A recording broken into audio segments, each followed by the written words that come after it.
नमस्कार मित्रांनो, आज आमच्या शेतामध्ये कपाशीला निंदन सुरू आहे.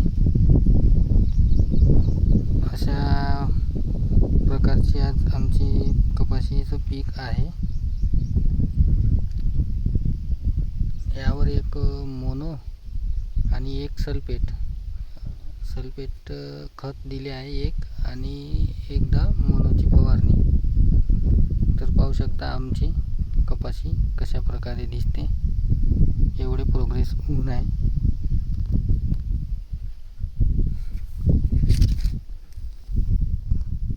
तर याच्यात थोडं मला असे नवीन पानं जे आहे याच्यात चुरड्यासारखा प्रकार दिसत आहे. तर त्याला काय करावे, दुसरी फवारणी किती दिवसांनी करावी, कृपया सांगावे.